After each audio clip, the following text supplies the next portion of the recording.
All right. Let us now look ahead to the future, gentlemen.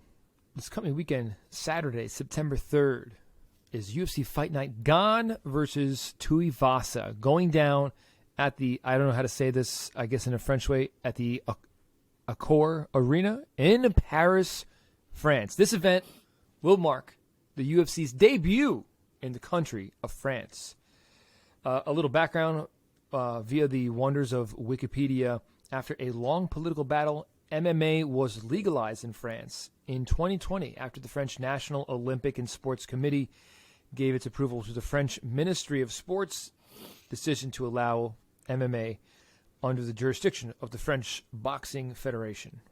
Blah, blah, blah. Anyway, France welcomes MMA for the very first time with an event. Well, Bellator beat the UFC. Oh, no. Oh, I'm sorry. Bellator. Yeah, right. Bellator's been there twice already? Maybe? Either way, it welcomes the UFC for the first time. I think so. Yes. Scott Coker deserves his credit, though. That man locked it in first. Well, the first UFC event features the UFC's heavyweight French star in Ciryl Gane taking on Tuivasa in a dynamite heavyweight clash. Before we get to that and a few other fights, are there any other fights or fighters that you guys just want to spotlight for our listeners and viewers? You go first, man. Sure. I will spotlight the debut of Abu Sufyan Magomedov. He's debuting against Dustin Stoltzfus. He's a guy who's been around for a while, credentialed guy who's in PFL, holds a win over Sada Busi, who obviously has shown you how good he is as of late. Finally making his way to the UFC here. I think he's already like 25 fights into his career, if not more than that. So it'll be interesting to see how he looks in his debut. He's like, I think, minus 270 favorite. And then the other one that I will highlight, I think Omar may mention this one too, but Benoit Saint-Denis, French native. He had originally said that he didn't want to be on this card, something about that I don't remember if it was the turnaround time. He didn't think he could be ready, and I guess the UFC was like, bro, we want you on the card. You're going to have to hop on this card here. So he's fighting Gabriel Miranda, who's a debuting fighter. He himself, Saint-Denis, is a 3-1 favorite. But I'm sure the crowd's going to be huge behind him, so we will see how he looks in his second fight down at lightweight. It'll be interesting. Omar, any other names you want to throw out in terms of spotlighting folks that we're not going to dive into? Actually, I think he did take the only other one would be Alessio Di Chirico. Yeah, he's on the card as well. He was my Italian stallion Vettori. Before what's this boy's name? Before Marvin Vettori came on the scene. Just so you know, his name is Alessio Beef Di Chirico. But in Italian, it sounds cooler. It's Manzo. Chirico. Di Chirico. It's Italian. Yeah. Di Chirico. In Italian, C's and CH's are flipped. Whereas in English, a C by itself is a K, and a CH is a Ch. In Italian, it's flipped. The CH is a K. Yes. Clear? I'll also say just quick. I'm going to try to remember it. There's a bunch of actually solid debuting fighters on this card. Christian Quinones, Mikhail Figlak, Abu Sufyan, as I mentioned, William Gomez. So there's a handful of guys who have been like prospects kind of on the edges of the UFC for a little bit, who kind of all got put on this card at once. So we may see some interesting debuts. Nice. Okay. I haven't managed to catch Bellator events that have been in France. So this is going to be my first real look at the French crowds. Have you guys seen? I'm curious to see how the French crowds are, because I love how each country has kind of a different energy of crowd.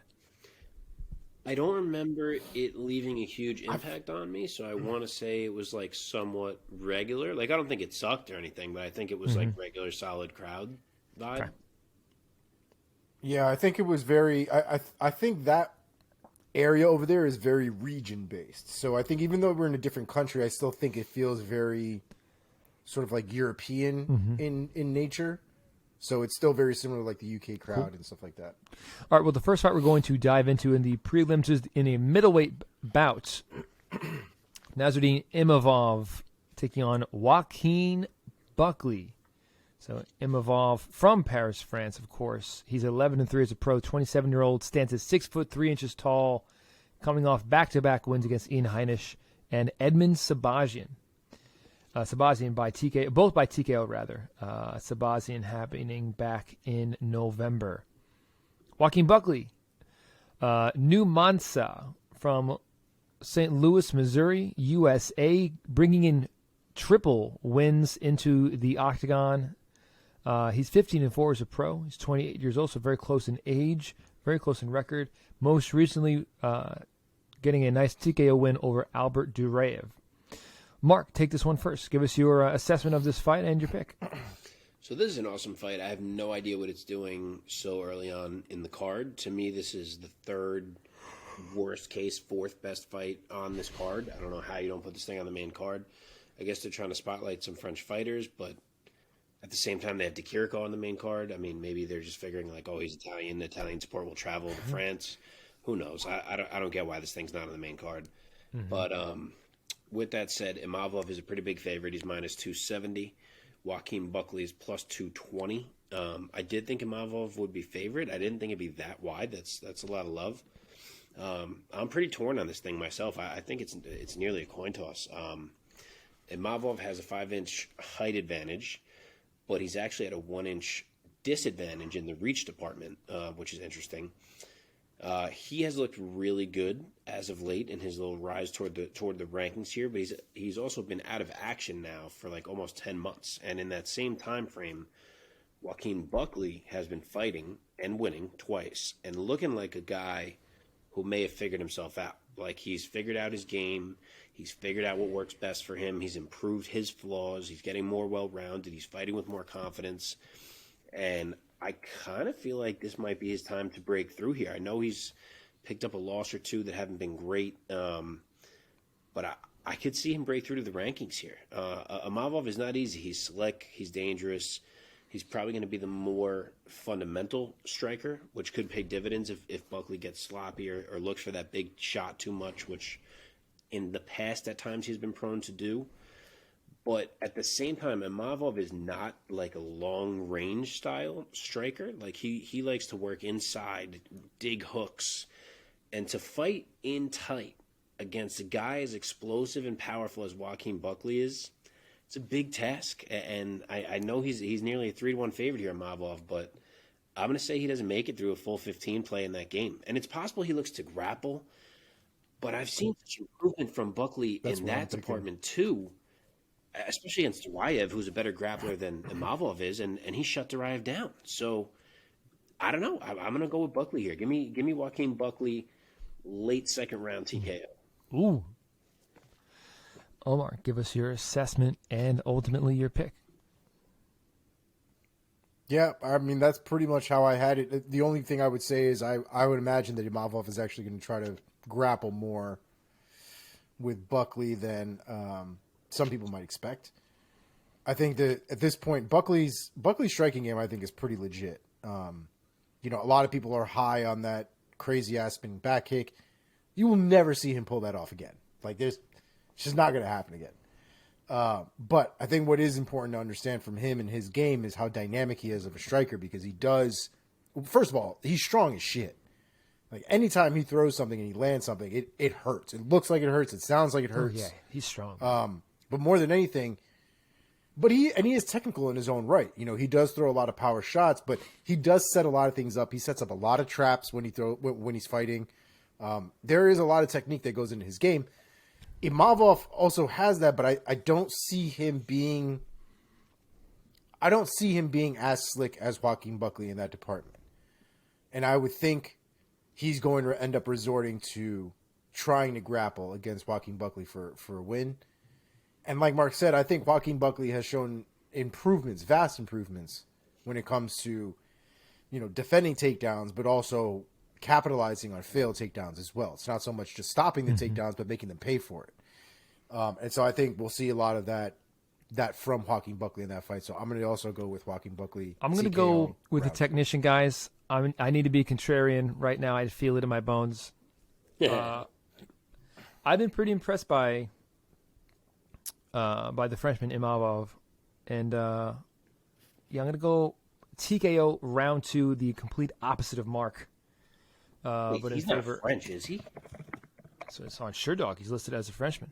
Dude, he's is. French and it's not on the main card? What is going on? I didn't even realize he was French. What is the logic here? Nassourdine, Imavov. I don't know. I don't know how I'm he talks. sorry, keep going, but wow. My mind Is he at least headlining the prelims? Yeah, he's not. I've never been so confused in my entire life. According to the card listed on Wikipedia. Dude, he's from Paris.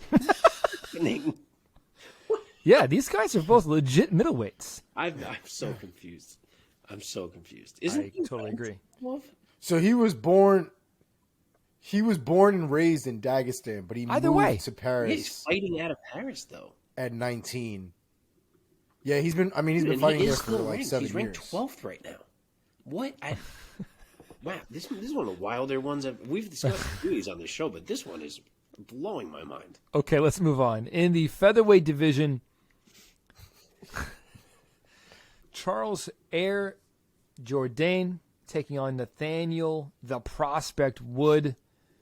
This is going to be a fun one, guys. I have become a Charles Jourdain fan in his past few fights. The man is 26-year-old fighting out of Quebec, Canada. He's 13-5 as a pro with 1 draw.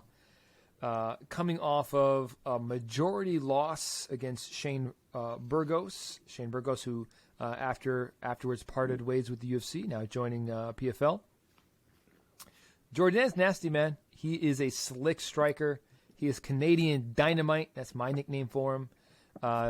8 of his 13 wins have come by way of knockout. Added 4 submissions to that. The man has only gone the distance in a win in 1 contest. Nathaniel Wood, on the other side of the octagon, 29-year-old Brit, fighting out of Greater London, coming off of a win against Charles Rosa. He's 18-5 as a pro. This is going to be a fun one. Omar, let me throw it over to you first this time. Give us your assessment of this really fun featherweight bout between Jourdain and Wood. It's hard not to be a Charles Jourdain fan. I mean, the man is the epitome of fun fights. He's one of those types of guys that when you look at him, when you see him in the cage, he genuinely enjoys getting into fistfights. Like, there is a true glee in his face from the violence. Those kind of guys concern me. You know, those guys are very dangerous. And on top of that, the man's got skills, real skills. And so we could argue whether he won that fight with Shane Burgos or not. I think Mark had some feelings on that fight. I'm forever going, Shane Burgos is my guy. So I'm going to stick with that. But the point is, Charles Jourdain is a threat, a real threat. And he's definitely somebody who we should expect to climb up the rankings slowly but steadily. I don't see Nathaniel Wood with what he brings to the table being too much of a problem with Jourdain, especially after that last fight. I would imagine him getting control the way, the way he did by Shane Burgos had to open his eyes to some extent and realize that there was some hole in his game that I would imagine he had to have patched up. So I'm going to go with Charles Jourdain. I think he's just a better striker, a better fighter overall. I'm going to go with Jourdain by submission. Okay. Round 2. Like a club and sub kind of deal? More like Nathaniel Wood tried to shoot, and Jourdain's like, nah, dog, you're done now. Mark, give us your assessment and ultimately your pick of this fun main card opener in the featherweight division. Yeah, so this is the one I was referring to when I started saying Imavov Buckley was the 3rd best, and then I was like, oh, maybe 4th, because this fight's fucking good too. Jourdain is the slight favorite, -140. Nathaniel Wood is +115. I think this is a really competitive fight between 2 very good fighters where, unfortunately, one guy's going to have to take an L right now. First point, despite being a former bantamweight, Wood does not match up badly size-wise with Jourdain. He's 3 inches shorter, but their reaches are actually the same. So for his second fight up at featherweight, it's not a terrible mismatch size-wise. And on the flip side, Jourdain is so fast that Wood was probably going to have a speed advantage against a lot of guys up at featherweight now. And I don't think he necessarily is going to have that against Jourdain. So it's interesting how they match up with each other. Jourdain, obviously, as Omar said, as Mike said, guy's become a really dangerous striker. Nathaniel Wood is a slick striker himself, though. But we're seeing him do it against smaller guys. Then he comes up, he does it against Charles Rosa. Whereas Charles Jourdain is doing it to Shane Burgos. So it's a bit of a different level right now. It's hard for me to think Wood is the same level as Jourdain. I do think Wood can potentially mix it up in this one if need be. He's the higher quality wrestler. He could possibly control Jourdain for a bit if that's what he feels he needs to do. But Jourdain is pretty damn slick and dangerous on the ground himself. Like you saw what he did to Lando Venata. He'll snatch a sub out of nowhere. So I am a bit torn, but I got to land on the fact that if Shane Burgos, the king of the scrap, didn't even want to stand and strike with Charles Jourdain, he must be functioning on one hell of a level right now in the striking. And if that's the case, I got to say he finds a way to win 2 of these rounds. So I will go 29-28 UD, Charles Jourdain. I am going with my guy, Charles Jourdain. I'm going to say he knocks him out, but I think Nathaniel Wood's a pretty durable guy at 145. I'm going to say he's going to find another third round knockout or TKO this time over Nathaniel Wood. All right. This time, what am I saying?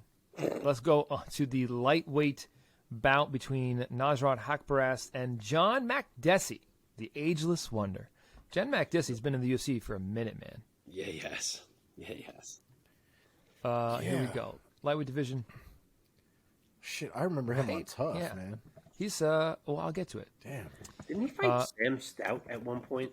Like, just that illustrates how long he's been around. Am I wrong? Sam Stout was a while ago. He fought Sam Stout, dude. That was a while ago. Yeah. Sam Stout was fun. He's been in the UFC since 2010. Sam Stout, was that like a decade ago, Sam Stout? Yeah. Yes. Yep. It's literally a decade ago. Wow. 2012. Crazy. Anthony Njokuani, Darren Cruikshanks, Shane Campbell. Okay. Nasrat Haqparast out of Germany, coming off back-to-back losses against the great Dan Hooker and Bobby King Green. Haqparast, still young. He's only 27 years old. 13-5 as a pro.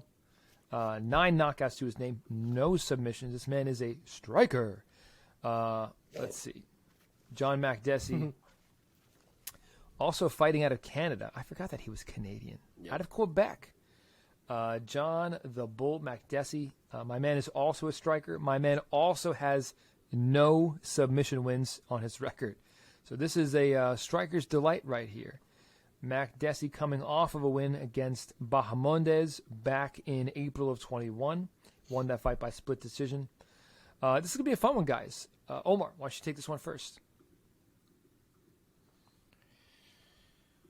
Haqparast has been one of those guys where I feel like I felt a lot of potential from him, but like lately, I feel like that's like slowly back-to-back buzzing losses will away, do that. and I don't feel like I have. Yeah, but it's not even the losses though. And you guys know me. It's not even about the losses. It's how they look in these losses. And Haqparast has not looked great in his last 2 performances. Bobby Green really lit him up. Dan Hooker also lit him up. It just doesn't inspire a lot of confidence as to what I should be expecting going forward. Because Makdessi's still kind of a beast, you know what I mean? Like, he's still a very dangerous guy to have to get into the cage with. Both of these guys don't really seem like they've been finishing a lot lately. However, I just have more confidence, I guess, in Makdessi at this point, which, to be fair, I don't really have a ton of confidence in either one of these guys. But if I had to choose one, I'll go with Makdessi by a split decision. Mark? So we got Haqparast installed as the more than 2-1 favorite. He's minus 225. Makdessi is plus 185 as the dog. I'm not huge on either of these guys either. I've never been a huge Haqparast guy, but I think this is a matchup where his game should be able to shine a little bit. I think the 4-inch reach advantage helps a lot for Haqparast here. Makdessi hasn't fought in like 17 months. He's not getting younger. As Mike alluded to, he's not really a guy who can mix it up and lean on the grappling if he needs to. And I just feel like Haqparast, a little quicker at this point, longer. I think he can just get a bit ahead on the striking, and that Makdessi is not going to be able to mix it up enough to find a way to change things up. And I think it's just going to fall into a rhythm where Haqparast stays slightly ahead, takes at least 2 of the rounds, if not all. UD for Haqparast. Well, okay. I'm going to go with the young bull in this matchup. I've always liked John Makdessi, but I think at 37 years old, taking on a 27-year-old, I think this is the right moment for Haqparast to jump back into the win column after dropping 2 in a row. I'm not sure if he's going to look amazing in this fight. I'm going to take Haqparast by UD. All right, boys. Getting to a fun one. Back into the middleweight division, a fight of some real consequence. The co-main event of UFC Fight Night, Gane versus Tuivasa. We have this awesome middleweight bout between Robert Bobby Knuckles, the Reaper, Whittaker, taking on Marvin, the Italian Dream, Vettori. Robert Whittaker, former UFC middleweight champion, fighting out of Sydney, Australia. He's still only 31 years old. He is 23-6 as a professional. He has only lost to very few men in the UFC octagon. Most recently, since 2017 or earlier, he's only lost to Ciryl Adesanya in 2019 and 2022. Other than that, he has beat most, if not all, comers at 185 pounds, guys. Standing across... Dude, that's... I was going to say that's pretty much the resume for both Marvin and Robert, at least within the last however many handful of years. Both of them just Izzy. Vettori fighting out of Trentino, Italy, the Italian Dream. He's 18-5 with 1 draw. He also, like Omar alluded to, he has only lost to Adesanya. Otherwise, he has pretty much beaten all comers. So, guys, this is going to be a great fight in the middleweight division. Mark, why don't you set this one up first and give us your pick of this great middleweight bout? All right. We got Robert Whittaker as the favorite at -225. Marvin Vettori is +180 on the other end. This is a fantastic fight. I'm glad we're getting it. There was, obviously, it got delayed back when Whittaker got hurt. There was a little fear we weren't going to get this fight. We still got it. Love that we're getting it. It's going to determine who's the best middleweight in the world that is not named Ciryl Adesanya. I do really wish these guys had 25 minutes to work with. I get it.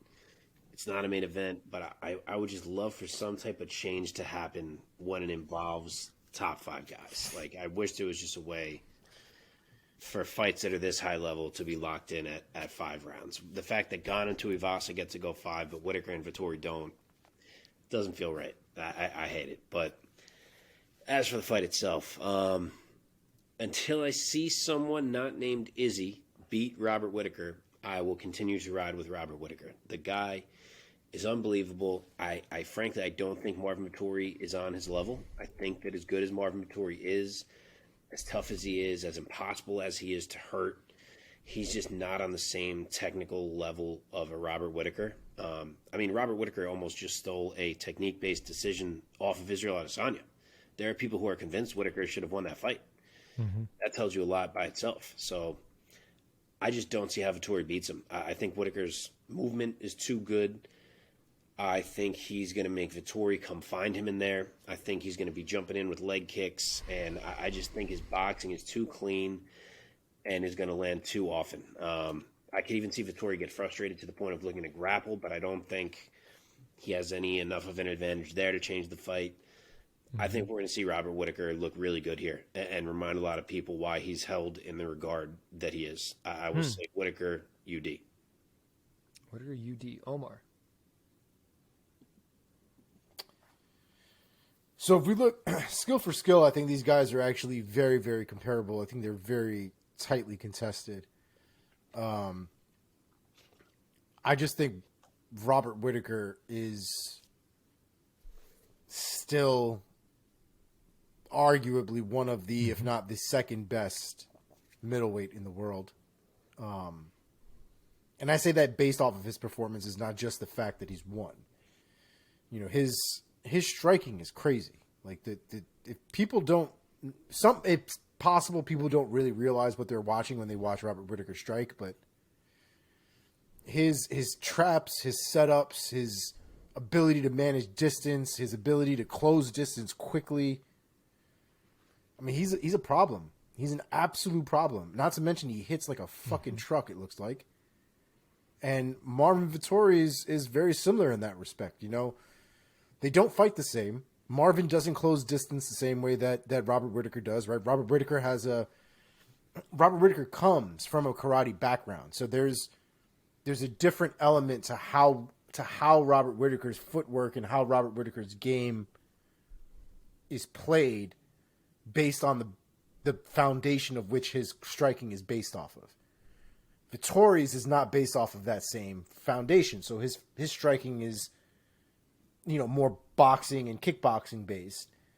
However, the way he implements it is just as effective as Robert Whittaker's. And his ability to close distance the way he closes distance, land shots, get around people's guards with his hooks, which is a problem in and of itself, especially with those tiny ass gloves. His head kicks are insane. If there's one chink that I've been annoyed with Marvin Vettori in the past for, is he shoots for takedowns when he doesn't need to be fucking shooting for takedowns. And there are moments where I get annoyed that he chooses to do these things when he needs to be striking. So we can go back and watch the Israel Adesanya fight for those types of moments if you'd like. I'm not going to get into it in detail. But that's my one biggest issue with Marvin Vettori. And I feel like if he gets some sort of advantageous position against Robert Whittaker, whether he gets rock clipped, something like that, I have a genuine fear that Vettori will go for a takedown against Robert Whittaker when he should be pushing the pressure or trying to go for a finish or something like that. And I do fear that he's going to screw up moments like that or opportunities that present themselves. Robert Whittaker presented with the opening to kill Marvin Vettori, he will kill Marvin Vettori. Like, that will be it. Whether it's a head kick, a punch, an elbow, whatever it is, Whittaker will take it without hesitating. What's that? And I feel like Marvin Vettori won't do the same thing. So, with that in mind, I will be taking Robert Whittaker.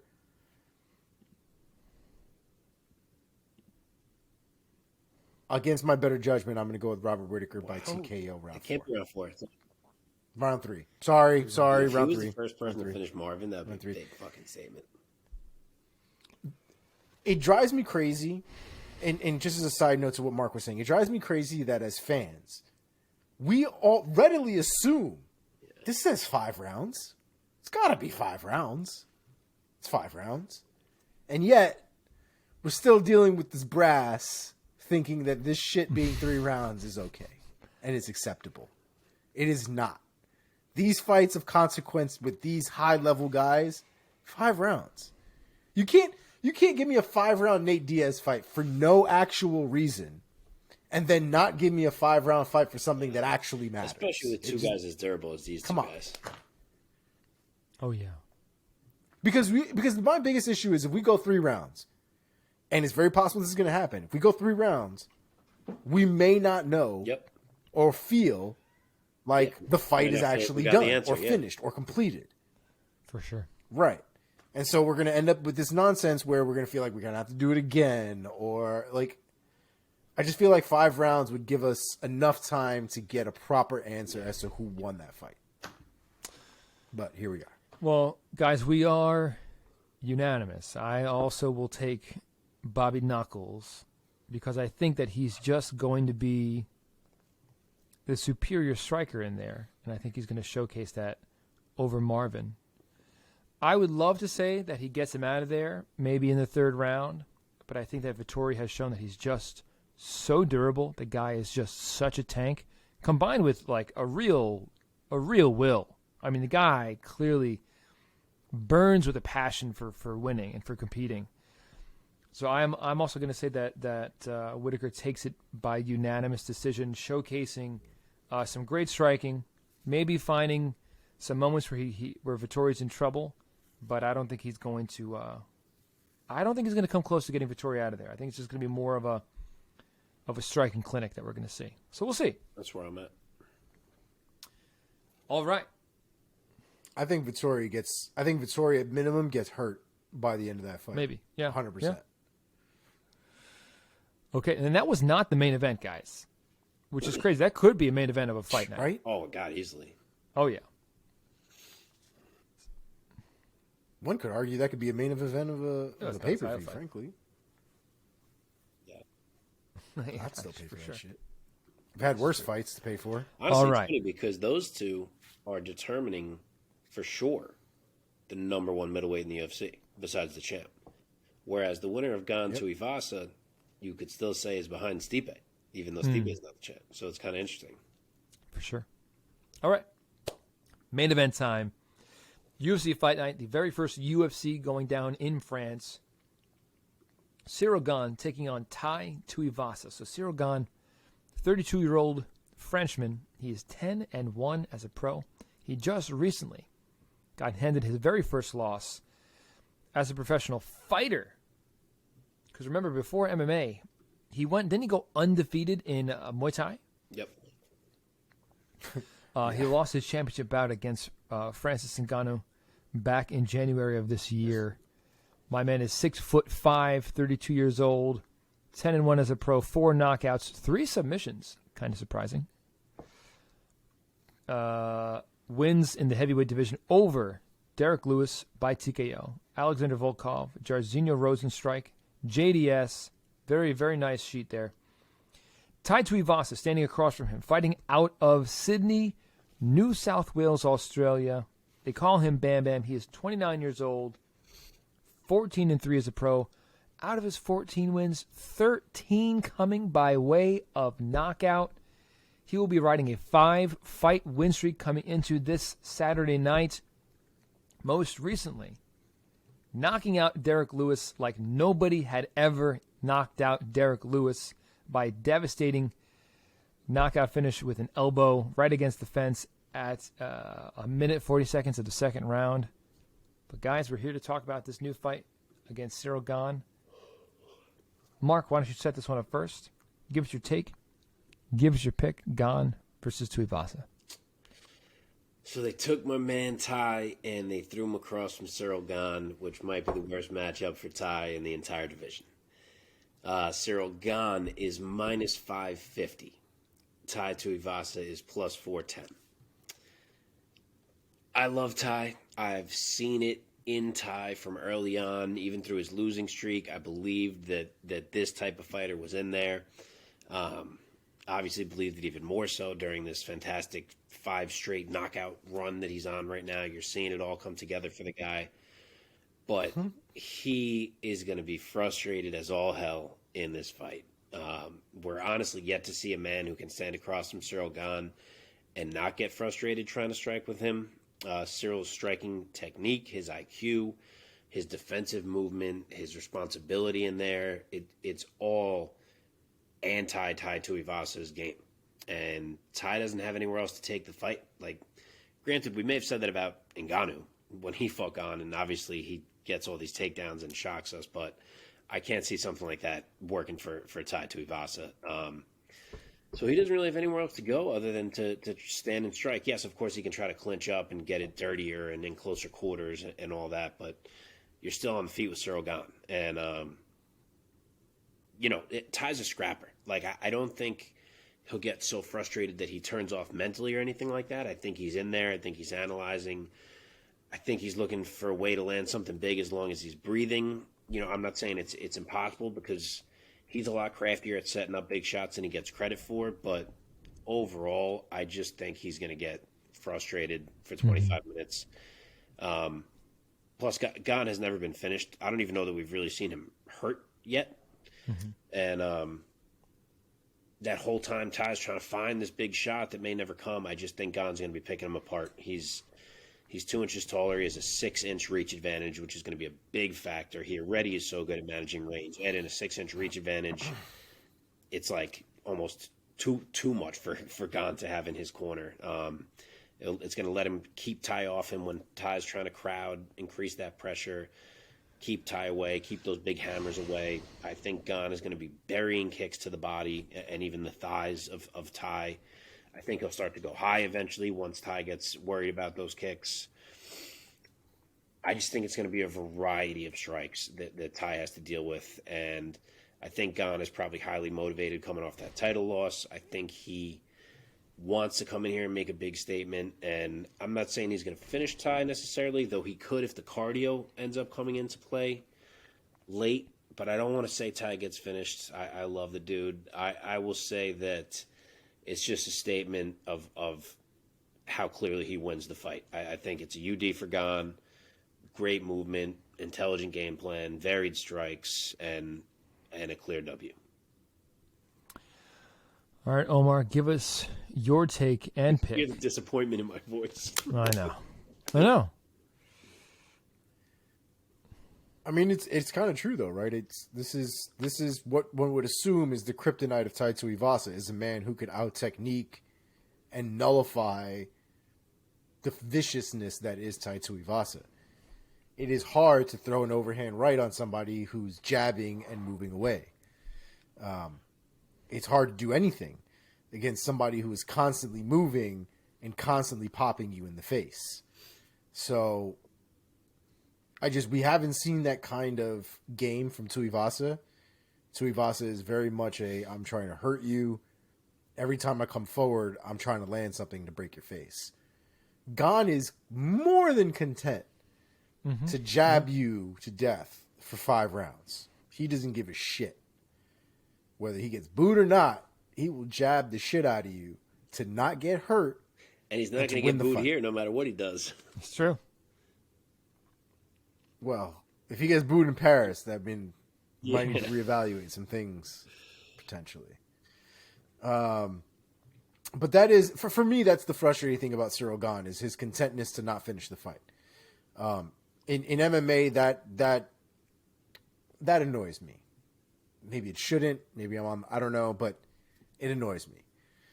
I'm not saying be reckless, but there are a lot of times where I feel like we've seen Ciryl Gane have a moment where he's obviously in front or at an advantage, and he just doesn't step on the gas. He's very content to play the distance game and just kind of get his points and rack his points up and win the decisions that way. That will work against Tuivasa, but Tuivasa will continuously be looking for that one-shot kill. I can't, as much as I want to, and I've done it with Derek Lewis before, it's difficult to consistently put that much faith into literally one shot, because I don't think Tuivasa is going to win a decision against him. He would have to knock out Ciryl Gane in order to win that fight. And I think that's a very, very tall order. And I will be rooting for Tuivasa. Don't get it twisted.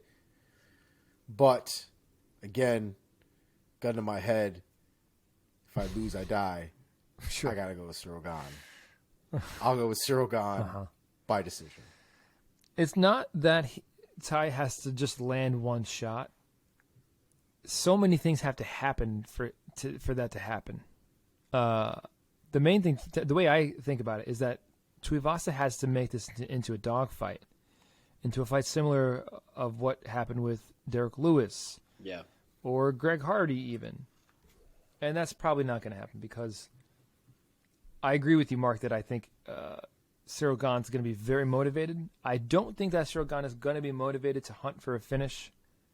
I think he's going to be motivated more than anything to get right back into the win column, which is why I think this is guaranteed to be a unanimous decision victory for Ciryl Gane. He's going to be so content to paw at Tuivasa's face from the outside for 25 minutes and not let Tuivasa get off much of any offense.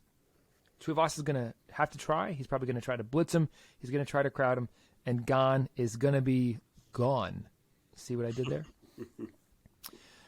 For me, this is unfortunately an easy pick. Unanimous decision for Ciryl Gane in his hometown, so it won't seem as boring as it is because the crowd's going to be into it. Yeah. And there you have it. All 5 guys that Tai Tuivasa has defeated going into this weekend, not one of them is nearly as technical as Ciryl Gane. Yeah. No. We have Stefan Struve, not even Harry close. Hunsucker, Greg Hardy, Augusto Sakai, who's he's a proficient striker, and then Derek Lewis. And as great as Derek Lewis is, obviously he's just nothing like Ciryl Gane in terms of technical striking prowess. I mean, Ciryl Gane, he's a heavyweight. He fights like he's a freaking welterweight.